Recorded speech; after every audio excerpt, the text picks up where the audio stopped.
Welcome guys to the Junk Planet. Today we're looking at the PlayArts Kai Final Fantasy VII Barret figure, version 2. This is the new and improved Barret with a fresh new face and hopefully a better figure in general. We will see. So here we have the box, lovely packaging, opens up here. You've got Barret on the right and then your details here about Barret, who he is, the game, all that lovely stuff. The box looks fantastic. I love the extra special design that Square put into these. You really feel like you're getting your money's worth with these boxes. Well, without further ado, let's review. Is that going to be my new catchphrase? It might be. I said it in the last video. I may have found it, boys. We may have done it. We've got the words, the magic words. Anyway, I'm going to stop rambling. Here's Barret.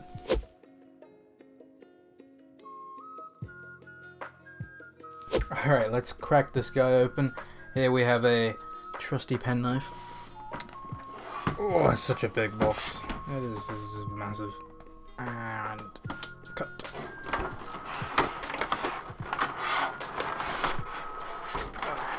Oh, let's get this out of the way. There's Barret. Okay, let's get him out of this clamshell. Figure to one side. First we have the stand. This is the updated version of the stand, which is a cajillion times better than their old ones. And let's get the creme de la creme out. Oh my god, it is massive. And honestly, just looking at it from here, I can just tell this is an awesome figure. With a lot of loose bits. It comes with a nice plastic film on the top. Here we have Barret himself, looking just huge, absolutely huge. Let's take a deeper look at this guy. I am kind of speechless. It is huge, and the detail here is insane. This is incredibly well sculpted and painted, bar a few areas which we will get into. But I mean, just overall, first impressions are, this is crazy. This is such a good figure, and I love the cloud. The cloud is really good, but I think with this one, I know where my money went a bit more. You know, this is a high quality figure. So for the head, his head is very well sculpted. This one has the sunglasses already on. Unfortunately, one side is slightly lower, so I think it looks a bit lopsided. This may not show up very well on the camera. And he does have eyes under here. He does have eyes. See, just there. He has his earring here. The hair is done very nicely. Even the scars. There's a nice wash on the skin. Looks incredible. Here the detail is crazy. The jacket is all one loose piece. So you can see the inner workings on the inside of the jacket there. The zips here is a nice wash. Nice sculpted detail. Cool buckles. Just, there's so much going on, and everything is painted. Here the paint is missed slightly on the zipper, and one of my biggest complaints with the whole figure is the chest. See, here is the illusion of hair, but if I zoom in, it doesn't look right. It hasn't been painted properly, and even here on the shirt you can see it's missed slightly, and there's a skin color on the shirt, and it just looks kind of wrong. Maybe if I had some paint myself, I'd take a bit of black and just go over this to try and make it look more like hair. I can see the effect they were going for, but it looks more like he's been badly burnt on his chest. Let's move to the arms. He's got wraps on his arms here, which go all the way down, and then the gun is insanely detailed. It looks incredible. I love the metallic paint they've used. Again, there's a wash all over it. There's some texturing that has been done on the barrel to make it look like the shots have been fired over time. Just incredibly well detailed, incredibly well sculpted and painted. I think it looks amazing. The gun is by far the draw. You know, it's the centerpiece of the figure. It's what your eye is immediately drawn to. It's this big gun, and it is so well done, so well done. Move to the other arm. Here he's got some nice tattoos.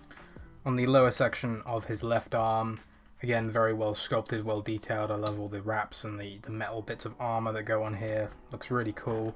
You can also see the belt on the side here. On the back, nice creasing in the sculpt. Great wash. Let's take him off the stand because he does need it to stay up. Honest, because he's so heavy. It's one big chunky bit of plastic. The butt, it's been done really well again. All the little individual bits of metal have been painted on here. And yeah, these pouches go all the way down his leg. There's another one on this side. Two big pouches. And then his boots have buckles on, which have been painted. More belts. Looks really great. My problem with the legs is the knees. They are just one big bit of green plastic. There's no wash, really. There's a slight bit here where it's been shown to be creased. I don't know why they didn't add more detail to the knees, but it still looks passable. Okay, let's take a look at the articulation real quick. The neck is on a standard ball joint on both ends, so you can get a lot of range here. Because there's a joint right at the bottom and a ball joint where the head is. Head goes this far back, this far forward, side to side. Now the arms, they come up like so.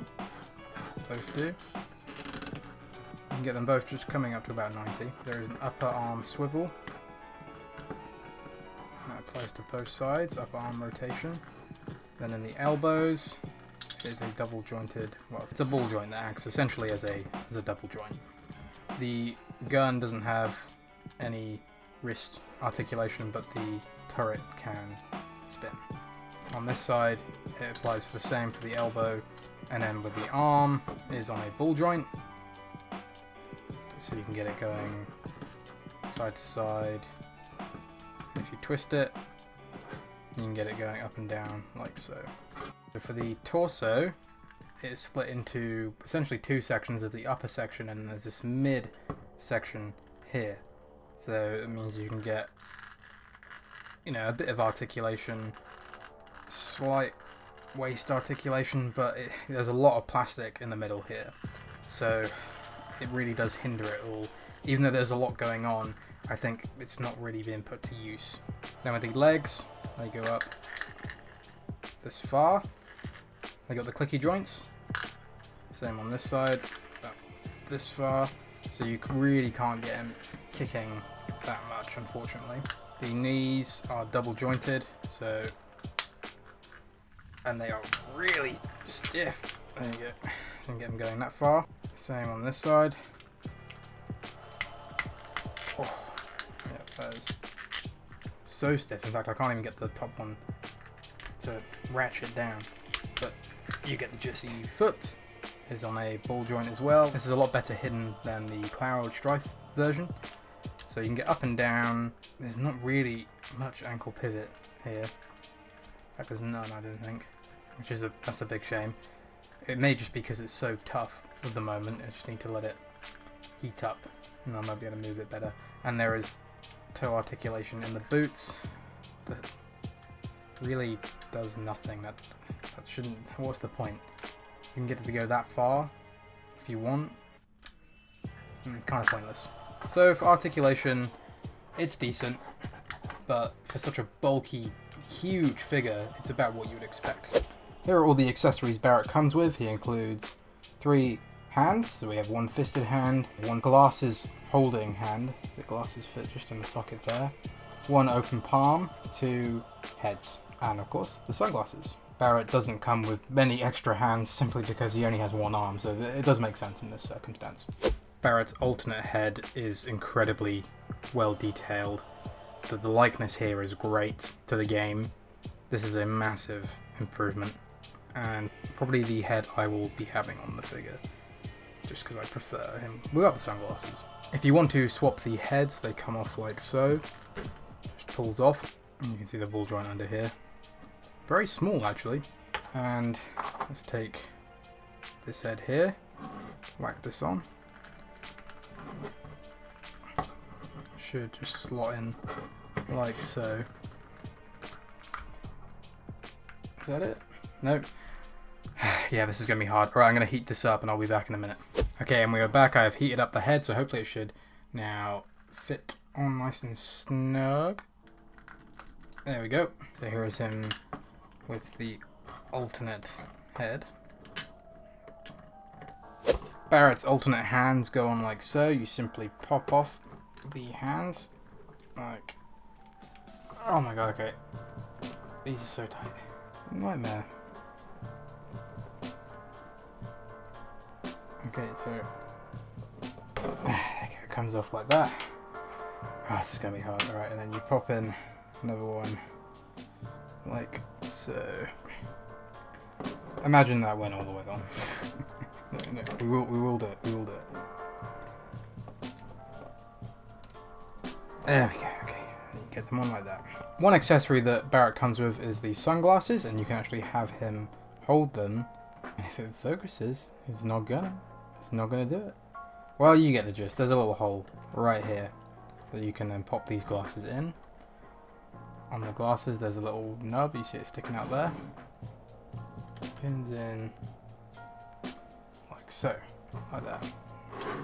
And you can have him holding glasses, although here he has the wrong head, so he's holding two glasses. Double shades. Okay. Okay, now for some size and height comparisons. Barret comes in at around 11¼ inches. Let's see him compared to, of course, Cloud. Here he is next to your average 6-inch Marvel Legends scale figure. This is Electro. Here he is next to the NECA Back to the Future 2 Marty McFly. And finally, let's have him compared to an Easter egg, or a bit of foreshadowing for my channel. Here is the Toa Mata Tahu Bionicle. Okay, that was the Final Fantasy VII Remake PlayArts Kai Barret figure. And yeah, I love it. If you couldn't already gather, I do love it. And I love Final Fantasy, especially Final Fantasy VII, and it's so awesome to have high quality figures of these guys, because before we had, you know, the PlayArts range, which were okay, and then they did do PlayArts Kai of the Final Fantasy VII cast, but it was the Advent Children version, and I never particularly liked those designs that much. I did have the Advent Children Cloud, which was awesome, but I no longer have that, unfortunately. And yeah, I'm super excited for these. Can't wait for Tifa and Aerith and Sephiroth. I don't know if I'll pick up Brina and Rude. I do like those characters, but I'm not made of money, and I don't have that much space for them. And yes, so look forward to more content in the future. Peace.